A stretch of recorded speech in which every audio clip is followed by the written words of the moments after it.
네, 오늘은 산지 지형의 형성과 특색에 대해서 학습해 보도록 하겠습니다. 교과서 50페이지를 펴보세요.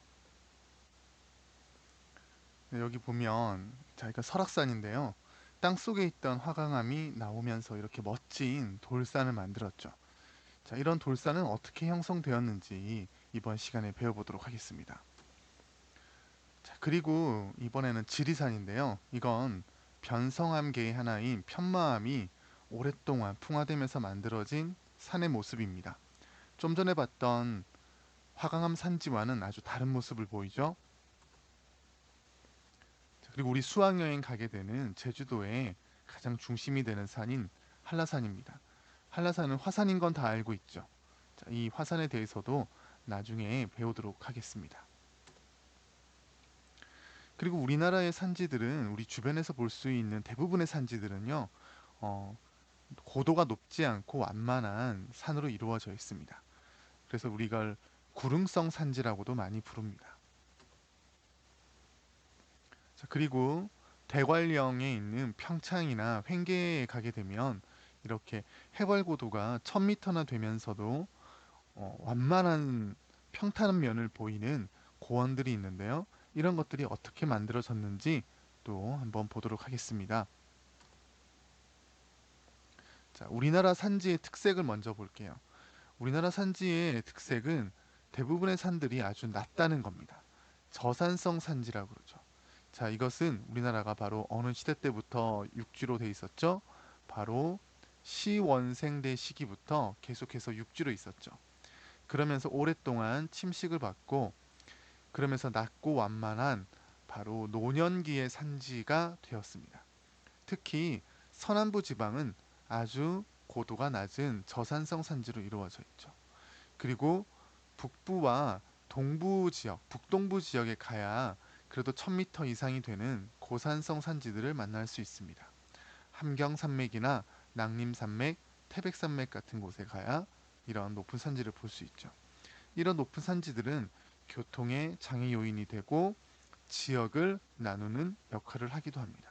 그래서 낭림산맥은 관서지방과 관북지방을 나누는 역할을 하게 되고 태백산맥은 영서지역과 영동지역을 나누게 되었죠. 자, 평야의 기준부터 보겠습니다. 평야는 해발 고도가 500m 이하이고 평균 경사가 5도 이하이면 그것을 평야라고 합니다.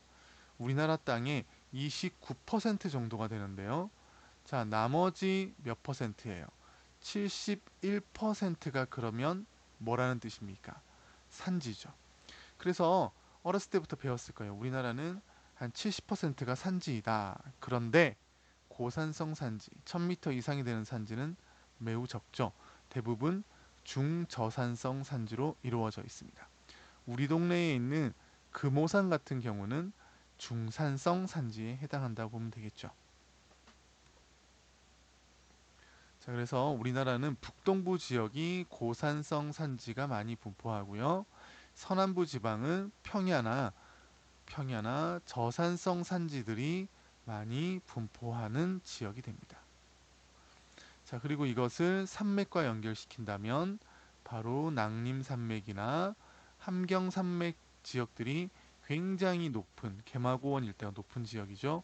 그리고 이렇게 태백산맥 지역이 또한 높은 지역이고 그리고 남부지방에서는 소백산맥 지역이 좀 높은 산지라고 보면 되겠습니다. 자, 우리나라 산지의 특색 보게 되면 또 어떤 게 있어요? 우리나라는 바로 동고서저의 경동지형이죠. 네, 바로 동쪽 편이 아주 윤기를 많이 해서 높아진 동고, 서쪽은 낮은 서저의 경동지역입니다. 지형입니다. 자, 이것은 바로 형성 원인이 뭐예요? 신생대에 있었던 특히 제3기에 있었던 경동성 요곡 운동에 의해서죠. 자, 그래서 융기한 축이 어디에 있었어요? 바로 태백산맥과 함경산맥 일대에 있었습니다. 자, 그러다 보니까 자, 이곳이 바로 이 가장 높은 지점에서부터 시작해서 서쪽으로 흘러가는 하천은 바로 대하천이 되지만 동쪽으로 흘러가는 하천은 아주 유로가 짧고 급경사를 흐르면서 소하천을 이루게 되죠. 자, 여기 보겠습니다.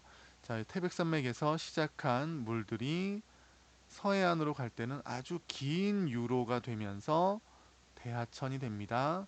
다시 한번요. 그리고 동해안으로 흘러갈 때는 경사도 급하고 유로가 짧죠. 그래서 이쪽은 소하천이 되죠. 자, 그리고 이러한 과정 속에서 만들어지는 지형이 바로 고위 평탄면이에요.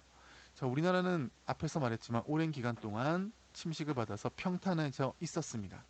이런 평탄한 땅이 올라오게 되죠. 바로 이 올라온 운동이 바로 뭐예요?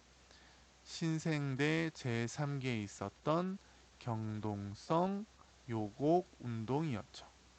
자, 그러면서 특히 태백산맥의 대관령 일대라든가 소백산맥의 진안고원 일대가 바로 고위 평탄면이 됩니다.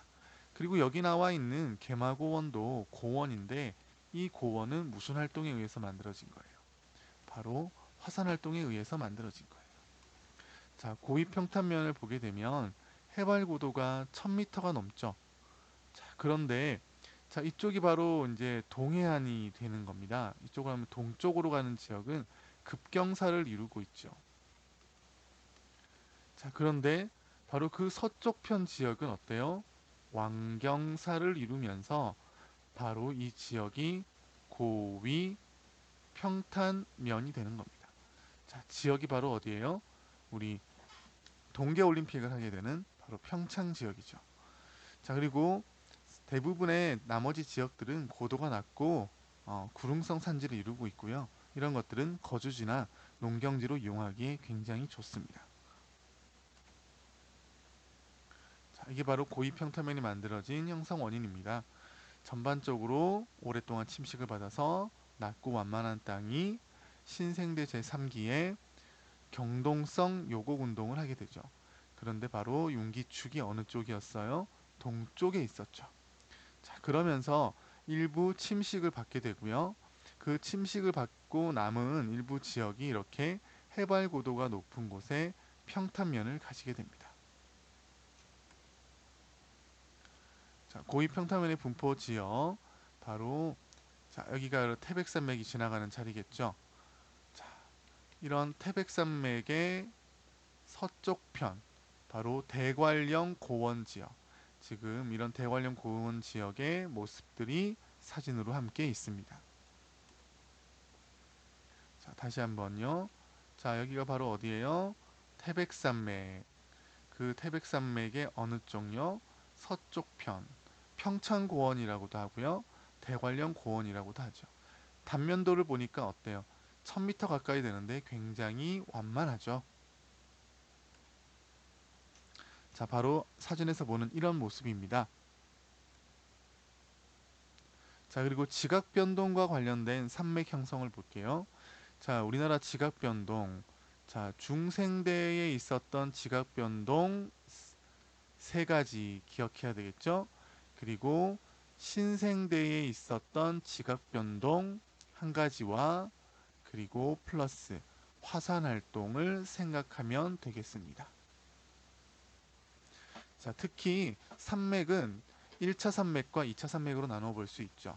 1차 산맥은 직접적인 융기, 변동에 의해서 만들어지는 거예요.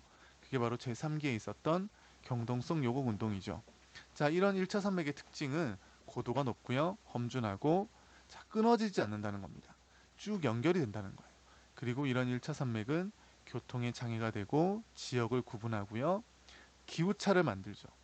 그래서 자, 우리가 보게 되면 이런 높은 산지에 영동 지방과 영서 지방의 기후까지도 나누게 된다는 겁니다. 자, 바로 1차 산맥의 대표적인 게 바로 뭐예요? 함경, 태백, 낭림 산맥. 그리고 우리 교과서에는 어떤 산맥도 포함되어 있습니까? 소백산맥도 포함되어 있습니다. 하지만 2차 산맥은 구조선이 만들어지고요. 그런 구조선 자리가 하천이 되고 하천은 그런 구조선을 많이 침식하게 됩니다. 그리고 그 침식한 곳 옆에 남겨지는 산지가 있는데 바로 이것이 2차 산맥이죠. 자, 그러다 보니까 서쪽으로 갈수록 고도가 낮아지고요. 자, 중간중간에 이런 침식에 의해서 끊어지는 곳이 있게 됩니다. 태백산맥과 낭림산맥에서 남서쪽으로 뻗어 있는 대부분의 산맥이 바로 2차 산맥입니다. 자, 중생대 구조선이 만들어졌죠. 특히 이 북부지방의 구조선의 방향을 우리가 뭐라 그래요? 랴오뚱 방향의 구조선이라고 합니다. 자, 이런 랴오뚱 방향의 구조선은 무슨 운동에 의해서 만들어졌죠? 송림운동에 의해서 만들어졌죠. 바로 중생대 초기였죠. 자, 그리고 이런 우리 중남부 지방은 무슨 방향의 지질 구조선이라 그래요? 중국 방향의 지질 구조선이라고 하고, 자, 이건 무슨 운동입니까? 대보 조산 운동에 의해서 만들어졌죠. 자, 그리고 다시요. 이런 신생대에 오게 되면 한국 방향의 남북 방향으로 서 있는 지질 구조선이 있습니다. 자, 이건 한국 방향이라고 하고, 이 한국 방향은 바로 경동성 요곡 운동에 의해서 만들어졌죠. 시기가 언제죠? 신생대 제3기였죠. 그래서 1차 산맥들 먼저 낭림산맥, 마천령산맥, 함경산맥, 그리고 태백산맥, 소백산맥 같은 것들은 1차 산맥이 되죠. 그런데 이 낭림산맥과 태백산맥에서 서쪽으로 뻗어가 있는 이 모든 산맥들은 몇 차 산맥이 됩니까? 2차 산맥이 됩니다. 자, 그리고 어, 우리 지질 구조선에 따라서도 산맥을 구분해 봐야 되겠죠? 자, 형성 과정에 대해서 설명을 또 다시 한번 해보겠습니다. 낭림산맥이나 함경산맥, 태백산맥 같은 것들이 경동성 요구에 의해서 1차 산맥이 먼저 형성이 되죠. 그러면 과거에 가 있던 구조선 자리로 어떻게 돼요? 물이 서쪽으로 흘러가게 됩니다. 흘러가게 되면 그 자리가 많이 침식을 받게 되고 침식받고 남겨진 옆에 있는 산지들이 바로 몇 차 산맥이 되는 겁니까? 2차 산맥이 되는 겁니다. 자, 이제 마지막으로 산과 관련된 영화 한 번 선생님이 봤던 거 기억해 보니까 이 얼라이브라고 하는 영화가 굉장히 좋았던 것 같아요. 이건 실화인데 1972년도에 우루과이의 럭비팀이 비행기를 타고 가다가 안데스 산지에 추락을 하게 됩니다. 그러면서 72일간 생존을 하면서 겪게 되는, 심지어는 친구의 살까지 먹으면서 생존하게 되는 그런 이야기가 바로 얼라이브예요. 나중에 꼭 한번 보세요.